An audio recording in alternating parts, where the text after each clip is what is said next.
नमस्कार प्रणाम तमाम दर्शकों को। मैं उज्जवल निर्मल आज मैं आप सभी के साथ एक ऐसे शख्सियत के साथ रूबरू करा रहे हैं जो कि विगत भारत के लिए और बिहार के लिए और हिमाचल प्रदेश के लिए इन्होंने जो सेवा दिया है समाज के लिए और देश के हित में, जो सेवा देकर समाज को एक ऐसे और बिहार के नाम चिन्ह चेहरे को और छपरा के एक अलग पहचान बनाने वाले जो कि आईजी जेपीसी। उस समय की जो हम बात करें, जो कि विगत पुलिस विभाग में कोई जाना नहीं चाहता था, कोई पुलिस अधिकारी बनना नहीं चाहता था। आज के दौर में सभी लोग चाहते हैं कि मेरे बच्चे अधिकारी बन जाए, आईजी बन जाए, डीएसपी बन जाए, एसपी बन जाए। उस समय का जो दौर था कि जो बड़े कमान, बड़े अधिकारी बनना, बड़ा मेहनत से पढ़ाई लिखाई कर कर बच्चे वहां तक पहुंचते थे। जो भी आज के जो कैंडिडेट हैं, बहुत कम लोग वहां पे पहुंच पाते हैं।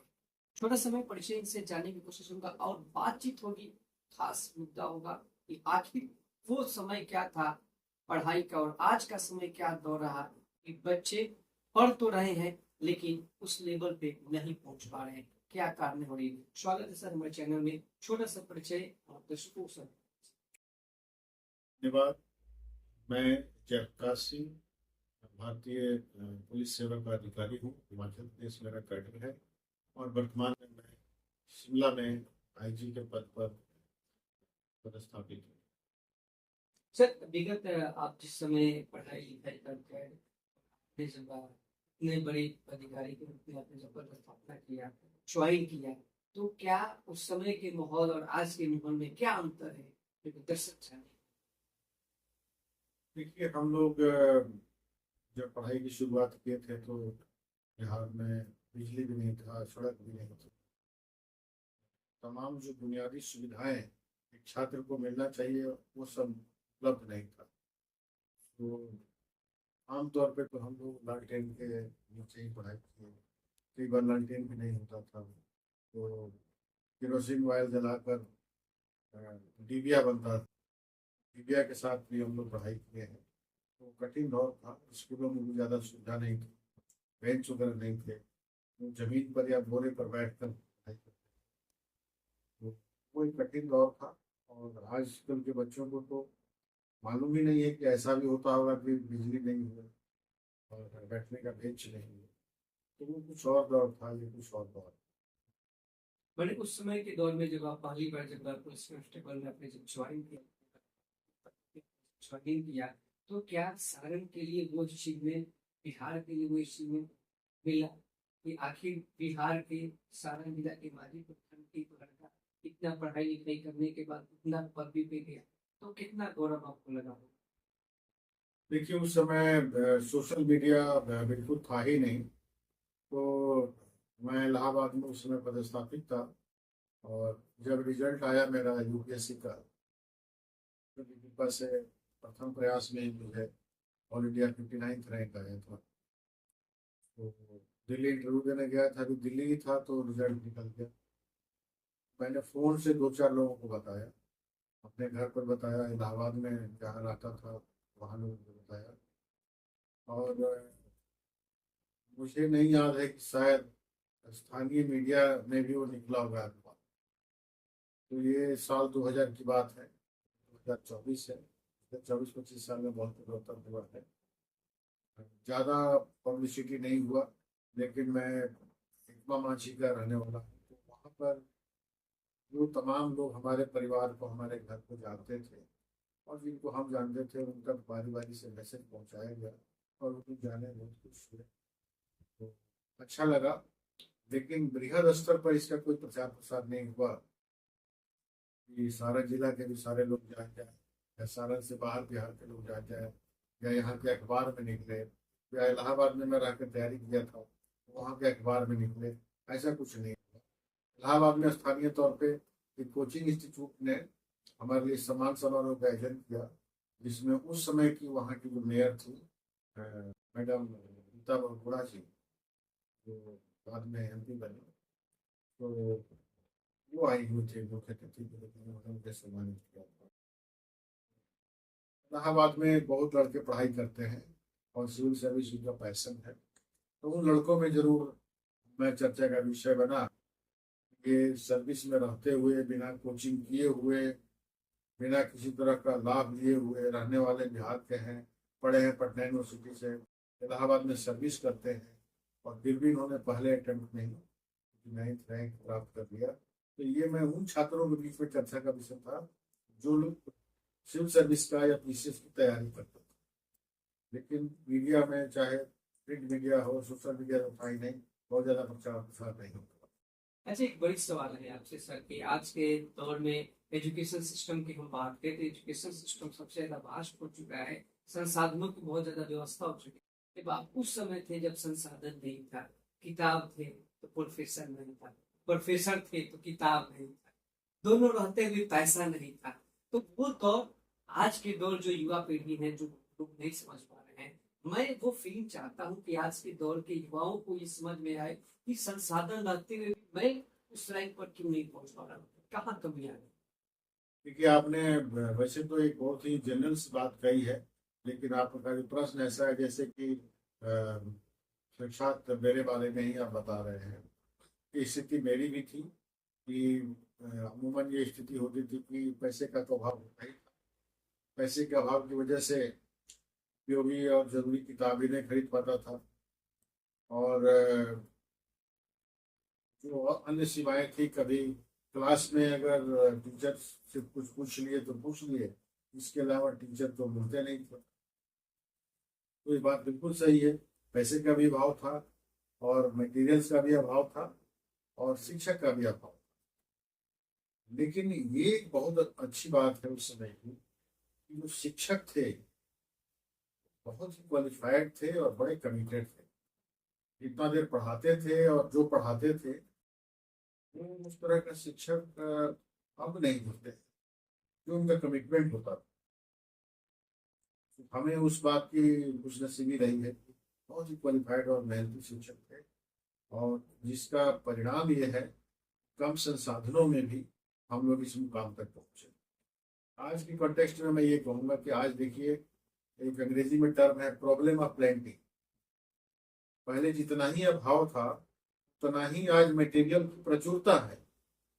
तो छात्र को जो प्रतियोगिता जिसने देना है उसको हर टॉपिक पे, विषय की तो बात ही छोड़िए, हर टॉपिक पर इतना ऑनलाइन मटेरियल अवेलेबल है, यूट्यूब पर अवेलेबल है, फेसबुक पर अवेलेबल है, ऑनलाइन अवेलेबल है, ऑफलाइन अवेलेबल है, इतने कोचिंग्स हैं। एक टॉपिक पर अगर वो सारे मटेरियल को पढ़ने लगे तो साल भर हो जाएगा, लग जाएगा। तो इसको बोलते हैं प्रॉब्लम ऑफ लर्निंग। आज स्थिति ये हो गई है कि क्या पढ़ें और क्या नहीं पढ़ें। क्या पढ़े से ज्यादा महत्वपूर्ण है कि क्या नहीं पढ़े। तो ये स्मार्ट प्रिपरेशन का युग है, सारा पढ़िएगा तो सारा समय एक ही चैप्टर में निकल जाएगा। इसलिए पहले अच्छे छात्रों से, जो आपके सीनियर हैं, या अच्छे टीचर से, अच्छे मेंटर से, अच्छे गाइड से सलाह लेकर उन सब चीजों को रीड आउट करिए जिसको नहीं पढ़ना है, और जो बच जाएगा उसको अच्छे से पढ़ना है। So this is what is the crux of a smart preparation. Segregate करिए पढ़ना क्या है और क्या नहीं पढ़ना है। तो आज प्रॉब्लम अपलेटी है, और बच्चों को अपॉर्चुनिटी बहुत ज़्यादा है, सुविधाएं बहुत ज़्यादा है, और इसका एक दुष्प्रभाव भी पड़ रहा है। जहाँ जहाँ तक सुविधाओं की बात है, तो सुविधा से आदमी का प्रोडक्टिविटी बढ़ना चाहिए। जैसे हमारे पास कोई, हॉस्टल में थे, कोई फैन नहीं था, आज रेडिली एयर कंडीशनर अवेलेबल है हर हर घर में, या हर छात्र को अवेलेबल है, तो उसकी तो आउटपुट बढ़ना चाहिए। लेकिन आउटपुट अगर नहीं बढ़े तो क्या फायदा उसे से। हम लोग तो बिजली कटती थी, उस समय आप बिजली की स्थिति समझ सकते हैं। बिहार में, पटना में भी 6-8 घंटा कटता था, तो उसी गर्मी में पढ़ते थे। आज एसी तो है लेकिन वो प्रोडक्टिविटी बढ़ा नहीं रहा। सो जहाँ सुविधा का उपयोग करके आपको अपनी प्रोडक्टिविटी को बढ़ाना चाहिए, अगर उस सुविधा आपकी प्रोडक्टिविटी घटा रहा है तो सुविधा का क्या लाभ। इसका मतलब है कि सुविधा भी आपके राह में रोड़ा बन रहा है। आप अगर सुविधा भोगी हो जाएंगे, एक तो चैलेंज यही है। बच्चे खेल कूद कम करते हैं, दौड़ते धूपते कम हैं, स्टूडेंट्स कम है, स्टेमिना कम है और तमाम सुविधाएं हैं। इसकी वजह से प्रोडक्टिविटी में सवाल पैदा हो रहा है। लेकिन आज के समय में भी जो बच्चे एक अनुशासन प्रिय जीवन जी रहे हैं, खेल कूद भी कर रहे हैं, योगा प्राणायाम कर रहे हैं, उनको अच्छे कोच मिले, अच्छे टीचर मिले, अच्छा माहौल मिला, घर में रह रहे हैं, तो अच्छा गार्जियनशिप मिला, ये बहुत जरूरी है। आज का गार्जियन सारा कुछ टीचर पे छोड़ देता है। कोचिंग में नाम लिखा दिए, पैसा दे दिए, मेरी जिम्मेवारी खत्म हो गई। अच्छे स्कूल में नाम लिखा दिए, भेज दिए, वहां पैसा भेज दिए, मेरी जिम्मेवारी खत्म हो गई। आप अपने बच्चे की जिम्मेवारी स्वयं नहीं लेंगे, कोई दूसरा कभी भी नहीं ले सकता है, क्योंकि उसके पास आपके बच्चों के जैसे सैकड़ों और हजारों संख्या में बच्चे। और दूसरा, जो कोचिंग इंस्टीट्यूशंस हैं या दूसरे प्राइवेट इंस्टीट्यूशंस हैं, उसमें स्टूडेंट और टीचर का रेशियो देखिए। आज देश में ऐसे ऐसे इंजीनियरिंग कॉलेज हैं जहाँ पर एक स्ट्रीम की पढ़ाई के लिए 1000 बच्चे हैं। तो ये सब सारा चीजों का दुष्प्रभाव भी पड़ रहा है। लेकिन इसी में जो गार्जियंस अपने बच्चे पे नजर रख रहे हैं, सारी चीजों पे, उनके बच्चे बहुत अच्छा कर रहे हैं। और बच्चे आईआईटी कर रहे हैं, सिविल सर्विस कर रहे हैं, विदेशों में जा रहे हैं, रिसर्च कर रहे हैं, बहुत अच्छा कर रहे हैं। सो एक संतुलित प्रयास की जरूरत है, जिसमें गार्जियन की भूमिका को भी आप अंडर एस्टिमेट नहीं कर सकते। गार्जियन की भी अपनी भूमिका है, टीचर की अपनी भूमिका है, स्टूडेंट की भी अपनी भूमिका है। सारा इन्वायरमेंट आप दे दीजिए, अगर स्टूडेंट बढ़िया नहीं है तो वो अच्छा नहीं कर सकता है। द्रोणाचार्य ने अर्जुन को भी वही शिक्षा दी थी और दुर्योधन को भी वही शिक्षा, बाकी पांडवों को भी वही थी, बाकी कौरवों को वही थी। लेकिन उसमें एक अर्जुन ही सबश्रेष्ठ निकले। तो छात्र की भी अपनी एक भूमिका है। आप में वो लगन है, वो जुनून है, वो फोकस है, डिटर्मिनेशन है, हार्डवर्क है, तो अगर बाकी चीजें थोड़ा कहीं 19-20 भी होगी तो आप मेकअप कर सकते हैं। तो छात्र की भी अपनी भूमिका है। उसी तरह से कहा जाता है कि द्रोणाचार्य नहीं होते तो अर्जुन नहीं होते, गुरु की अपनी भूमिका है।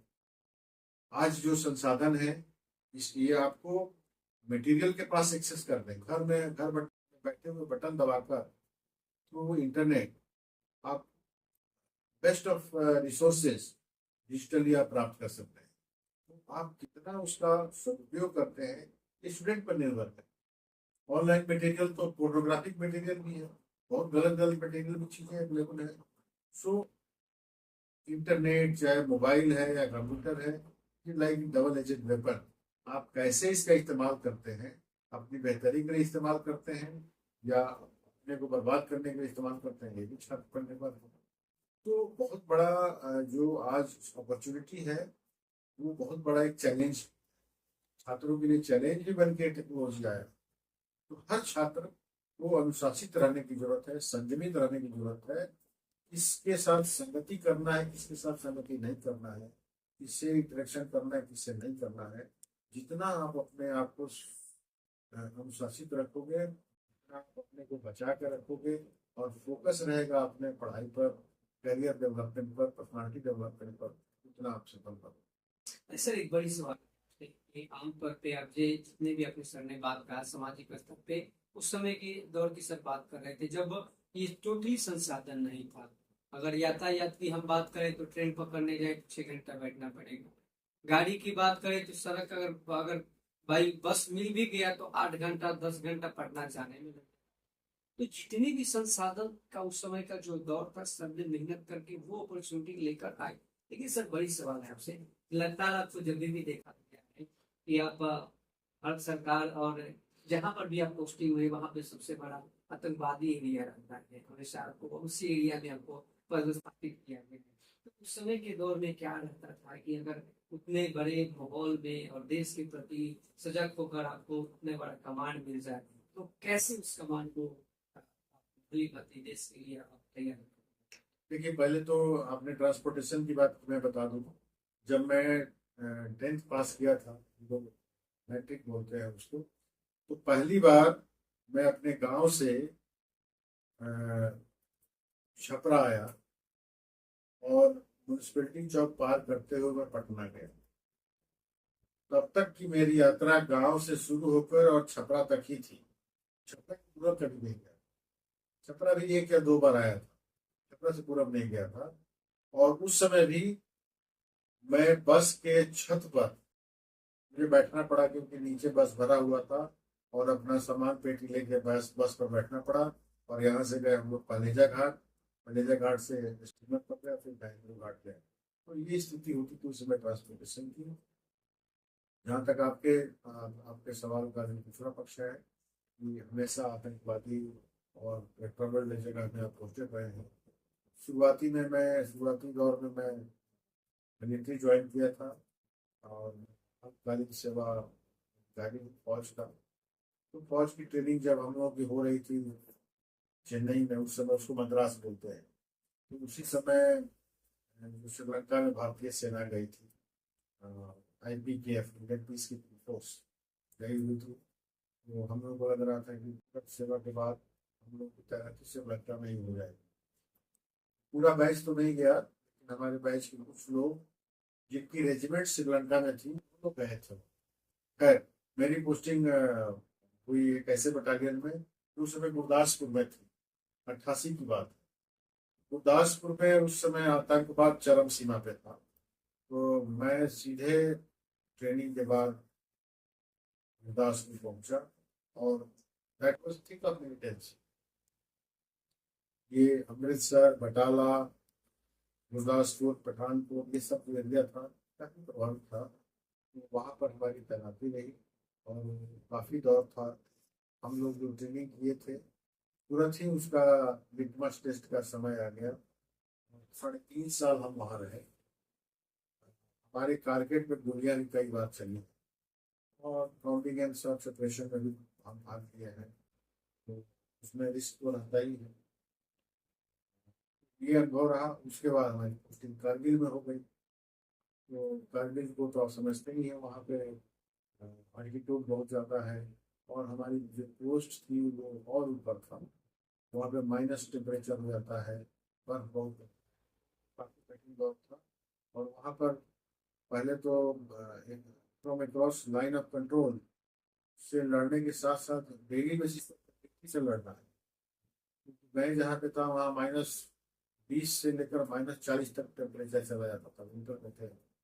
और एवरेज 10 फीट बर्फ रोज पड़ता था।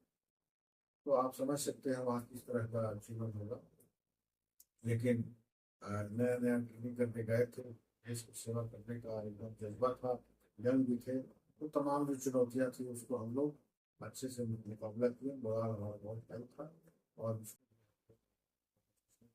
किया हमने। उसके बाद हमारी यूनिट मूव कर गई पुंछ रजौरी बिल्कुल पाकिस्तान बॉर्डर पे है, लाइन अप। तो वहाँ भी इसी तरह का कई ऑपरेशन हुए और हम लोग काम किए। तो इस तरह से हमारी सर्विस जो है ऐसे रही। लेकिन हम इसको इसको एक तरह से अपॉर्चुनिटी का समझते हैं, अपॉर्चुनिटी समझते हैं। हमें ऐसे जगहों पे सेवा करने का मौका मिला। जब हम फौज में गए थे तो भारत माता की सेवा करने के संकल्प से ही गए थे और ये ईश्वर ने ये सेवा का मौका दिया, जिसके लिए हम ईश्वर के धन्यवादी भी हैं। और हमें इस बात पर गर्व और हर्ष है कि हमें भारत माता की सेवा करने का मौका मिला। जब सिविल सर्विसेज में हम आए, हमें हिमाचल पैटर्न मिला। और Himachal is not a travel tourist.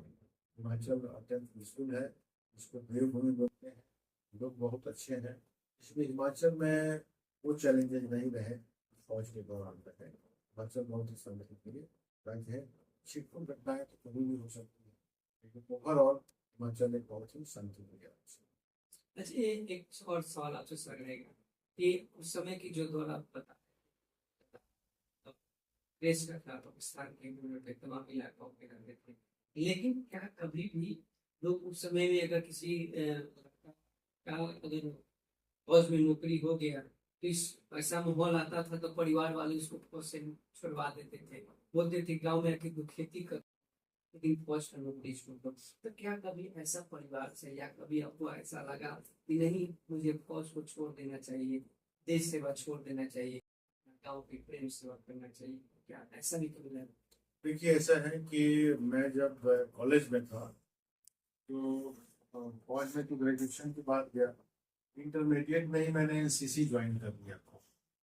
तो एनसीसी में ग्रेजुएशन इंटरमीडिएट लेवल पर 20 सर्टिफिकेट एग्जामिनेशन वो पास किया। उसके बाद ग्रेजुएशन में जब गया तो सी सर्टिफिकेट, जो एनसीसी का हाईएस्ट सर्टिफिकेट होता है, तो बहुत कम लोग क्वालिफाई करते हैं, तो मैं पास कर गया। एनसीसी के कई कैंप्स हमने अटेंड किए थे और कैंप्स में कई दिन हम लोग रहे थे। कहीं ना कहीं मुझे यूनिफॉर्म सर्विस, अनुशासन, देश सेवा का भाव धीरे धीरे मन में जागृत हो ही रहा था। इसीलिए मैं पहला प्रयास सीडीएस का ही किया और पहले प्रयास में सफलता मिल गई, तो हम फौज ज्वाइन कर लिए, खुशी खुशी ज्वाइन किए थे। इसलिए ये जो चीज़ें हैं हमारे मन में कभी नहीं आई कि फौज की नौकरी क्यों करेंगे। फौज में 20 साल की उम्र के लड़के को फौज ने क्लास 1 अफसर बना दिया। मेरे तो पिताजी किसान हैं, हम लोग हमने उनके खेतों में काम करते हुए देखा है। हम स्कूल से कॉलेज से जब आते थे तो पता चलता था कि खेत में है, तो हम भी जाते थे साथ में। अगर घास उठा रहे हैं तो हम भी उसको उठाने लगते थे। हल तो नहीं चलाए हूँ, लेकिन बाकी जितना काम है जो किसान करता है वो सब मैंने किया है। क्योंकि हल चलाने के लिए वो एक्सपर्ट की जरूरत होती, नहीं तो बैल के पूर में वो हल लग जाएगा। तो हमने हल नहीं चलाया है, लेकिन वो चारा काटना और वो सब करना, वो सारा काम मैंने किया है। पिताजी करते थे तो हम भी, जब हम कॉलेज से आए हुए हैं, बड़े हैं, तो पिताजी कर रहे हैं तो मैं कैसे नहीं करूँगा। कहते कि हमको, वो चाहते थे कि ये ना करें, लेकिन हम फिर भी मैं करता था कि हमारा यही परिवार है तो हमें इसको करना ही होगा, इस भाव से मैं करता था।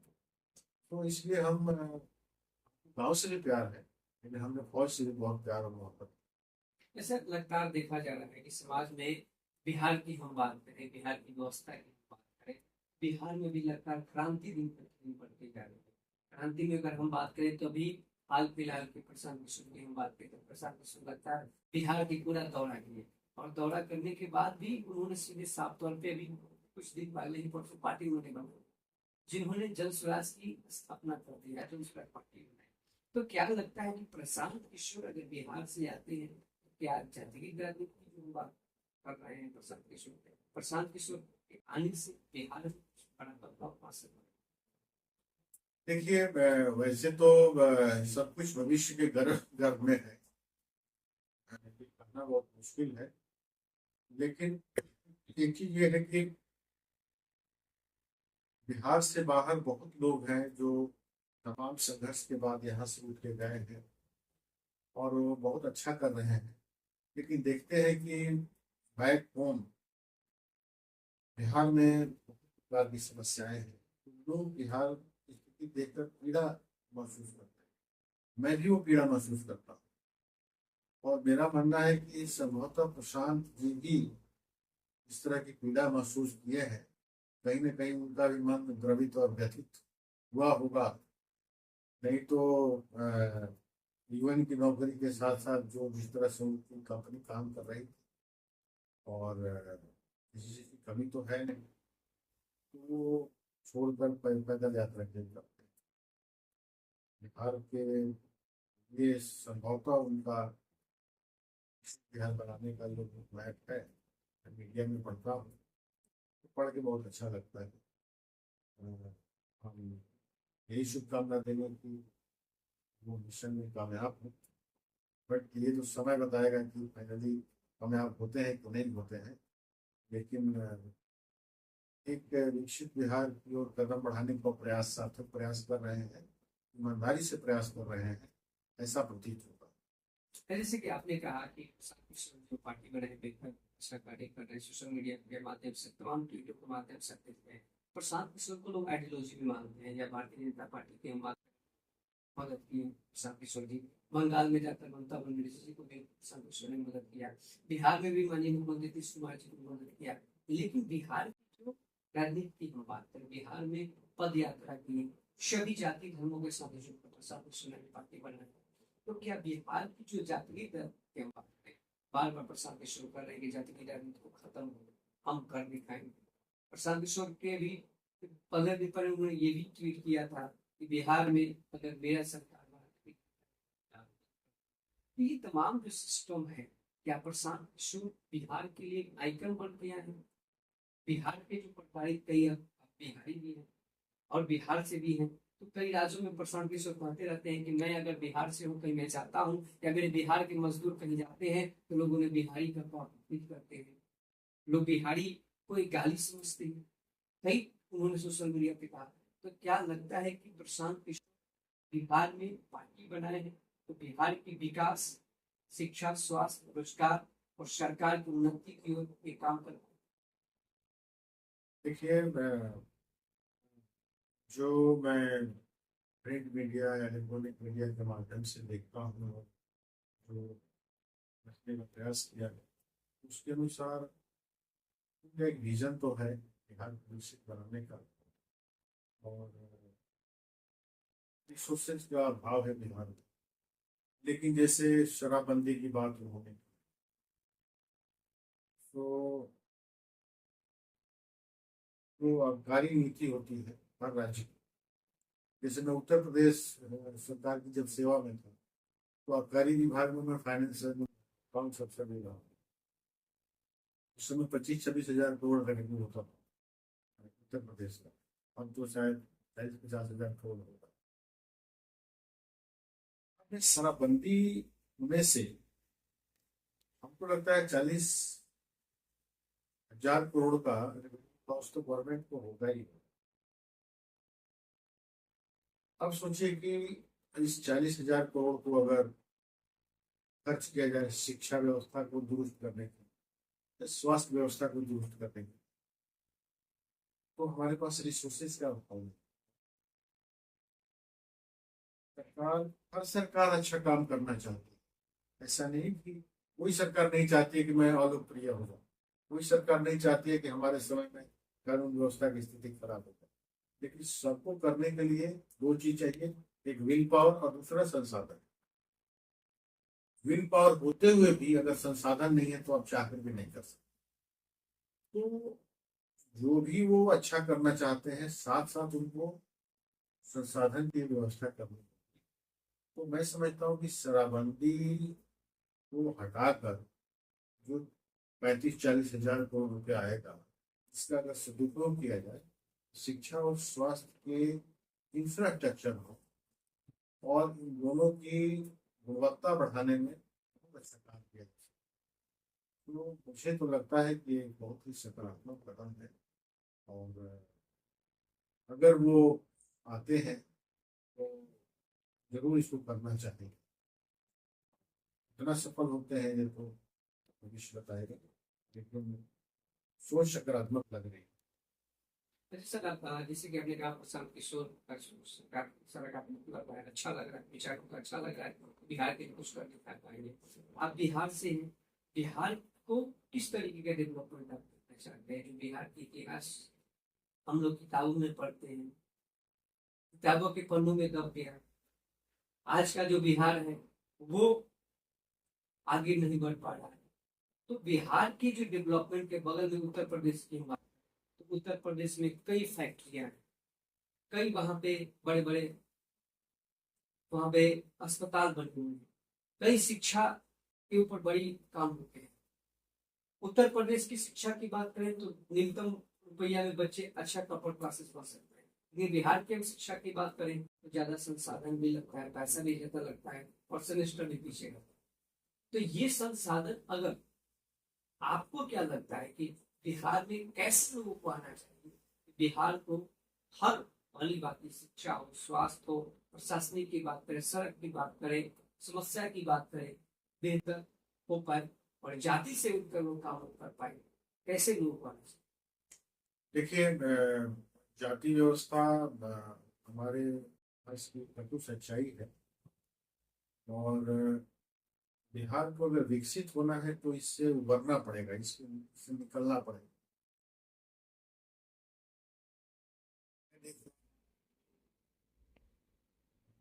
जब तक इससे हम निकल नहीं पाएंगे तो बिहार का विकास संभव नहीं। किसान जी के हाव भाव से लगता है सबके हैं, सभी उनके हैं, इस तरह का वो परसेप्शन बना रहे हैं। तो अगर ईमानदारी से इसको लेकर आगे इम्प्लीमेंट करते हैं तो जरूर अपने एजेंडा में वो काफी सफल, क्योंकि समाज को तोड़कर समाज का नवनिर्माण नहीं किया जा सकता। राजनीति भी तोड़ने का नाम है, जोड़ने का नाम। देखिए, वो बड़े में काम किए हैं और तमाम बड़े बड़े लोगों को एडवाइस दिए हैं, रणनीति बनाए हैं। तो मैं समझता हूँ कि उनको बहुत ज्ञान भी है, बहुत अनुभव है। कुछ भी नहीं हो क्या, क्या कर सकते हैं, लेकिन एक आम नागरिक होने की हैसियत से मुझे लग रहा है कि बिहार के लिए कुछ बेहतर का जरूर करें। कहीं ना कहीं सरकार में अनुमान है कि बिहार के लिए प्रशांत किशोर कुछ बड़ा कर पाएंगे और बिहार के लिए उनका जो सोच है, आइडियोलॉजी जो है उनका बेहतर है। जाते थे बिहार वासियों को और सारण वासियों को खास क्या अपील कीजिएगा और युवाओं के लिए क्या खास कहिएगा? बहुत सारे युवा चाहते हैं कि बड़े पुलिस अधिकारी बन जाए, दरोगा बन जाए, एसपी बन जाए, डीएम बन जाए, लेकिन वो पीछे कर जाते हैं। तो उन लोगों के लिए जो युवा वर्ग आपसे प्रेरित होकर कुछ जानना चाहते हैं, कुछ सीखना चाहते हैं, तो क्या कहेंगे? देखिए, हम युवाओं के लिए ये कहेंगे कि पहली बात है कि there is no substitute to hard work. चाहे जितनी सुविधाएं बढ़ जाएं, जब तक आप स्वयं मेहनत ज्यादा से ज्यादा नहीं करेंगे, दुनिया दिन प्रतिदिन कॉम्पिटिटिव होती जा रही है, आपको मेहनत बहुत करना पड़ेगा। लेकिन साथ साथ चाहे किसी भी एग्जाम की आप तैयारी कर रहे हो, आपको स्मार्ट प्रिपरेशन करना है। सब कुछ पढ़ने के चक्कर में और सब कुछ जानने के चक्कर में आप पीछे रह जाएंगे। सो स्मार्ट प्रिपरेशन करना है, समय का उपयोग करिए, अनुशासित होइए, अपने चरित्र निर्माण पर भी ध्यान दीजिए। केवल एक एग्जाम पास करके नौकरी पा जाना ही जीवन का लक्ष्य नहीं है। जिस दिन आप नौकरी पा जाओगे, उस दिन से एक नई चुनौती शुरू होगी। उसमें अच्छा करने के लिए भी आपको मेहनत करना पड़ेगा और अपने चरित्र पर ध्यान देना पड़ेगा। कहीं गलत काम किए तो पता चला कि बड़ा एग्जाम तो पास कर गए और पहुंच गए जेल में। तो इसलिए यह एक कंपोजिट आपका एफर्ट होना चाहिए कि हर फ्रंट पे मैं डेवलप करूँ। एकेडमिकली मैं डेवलप करूँ, स्पिरिचुअली भी मैं डेवलप करूँ, इमोशनली भी मैं स्टेबल हूँ, साइकोलॉजिकली भी मैं डेवलप करूँ, हमारे में सोशल ट्रेट हो, हम देशभक्त हों, अपने देश से प्यार करें, अपने समाज से प्यार करें, अपने राज्य से प्यार करें, अपने परिवार से प्यार करें, अपने आप से प्यार करें, हम अपने आप को हेल्दी रखें। आज समाज में 10 तरह के ड्रग्स वगैरह और क्या क्या प्रॉब्लम चल रही है, हम बचे रहेंगे तो दूसरे को बचाएंगे। तो अपने आप से भी आप मोहब्बत करिए, प्यार करिए, देश से करिए, समाज से करिए, और ओवरऑल आप अपने को एक ऐसा एसेट बनाइए, भारत माता को गर्व हो कि हमने एक महान सपूत को जन्म दिया। सर ने स्पष्ट तौर पे युवाओं के लिए कह दिया कि अगर आप कठिन मेहनत कीजिएगा तो आप आगे हमेशा बढ़ते रहेंगे, और कठिन मेहनत करने के बाद अगर आप कहीं भी नौकरी भी आपको हो गया आपका, तो आप उसमें भी बेहतर कीजिए कि आप आगे। सर से एक खास मैंने एक बात से कहा, राजनीतिक पे मैंने पूछा, तो सर एक आईजी और हिमाचल प्रदेश के एक आईजी पर स्थापित है, और राजनीतिक पे इन्होंने जो समाज में बिहार में जो लोग कार्य कर रहे हैं, जो लोग अच्छा कार्य करें उनके लिए। ऐसा नहीं कि बहुत सारे लोग इस वीडियो को देखेंगे तो सोशल मीडिया में सर के ऊपर टिप्पणियां शुरू हो जाएंगे कि ये राजनीतिक से जुड़े हैं, राजनीति के ऊपर बोले। तो समाज के तमाम अधिकारी और तमाम हमारे नेतागण से निवेदन होगा कि ऐसे पुरुष जो कि समाज के लिए, ऐसे हमारे बिहार के और छपरा जिला के ऐसे आईजी जो कि कई राज्यों में जाकर अपने हित के लिए बिहार का नाम रोशन किए हैं, अपना छपरा जिला का नाम रोशन किए हैं, तो इनका आइडियोलॉजी बिहार को लेकर सजग रहना बहुत जरूरी है, क्योंकि सभी लोग को दुख होता है कि मैं दूसरे राज्य में हूँ, वहां राज्य बढ़ रहा है, लेकिन मैं जिस राज्य में हूँ तो मैं उस राज्य दिन प्रतिदिन घटते जा रहा हूँ। तो मुझे भी दुख होती है कि मैं बिहार से हूँ और दूसरे आदमी दिल्ली जाता हूँ, बनारस जाता हूँ, कलकत्ता जाता हूँ, तो वहां के डेवलपमेंट को देखकर मुझे खुशी होती है कि मैं यहीं रहता हूँ, लेकिन गौर क्या करो जनाब, बिहार में हूँ तो बिहार में रहना पड़ेगा। तो तमाम अधिकारियों से निवेदन होगा कि ऐसी प्रतिक्रिया ऐसे व्यक्तियों के लिए नहीं रखे। और समाज में उन्होंने साफ तौर पर कहा कि अगर बच्चे मेहनती होंगे, अगर सजग होंगे, अभिभावक उनका सजग होंगे, और जो भी लोग पढ़ा रहे हैं टीचर, पहले का टीचर और आज का टीचर में बहुत अंतर है। जो पहले का शिक्षा था बहुत ही अच्छा था, और आज की शिक्षा व्यापार की शिक्षा हो गई। तो ऐसे ना भावनाओं को लेकर आप अच्छे से पढ़ाई और अच्छे से पढ़ाइए और बच्चों को उन्नति के साथ आगे बढ़े, तभी आप बड़े अधिकारी के रूप में किसी भी राज्य, किसी भी क्षेत्र में, किसी भी प्रखंड में आप स्थापित हो सकते हैं। तो जय हिंद, जय भारत। निर्मल के साथ स्वस्थ रहे, सुरक्षित।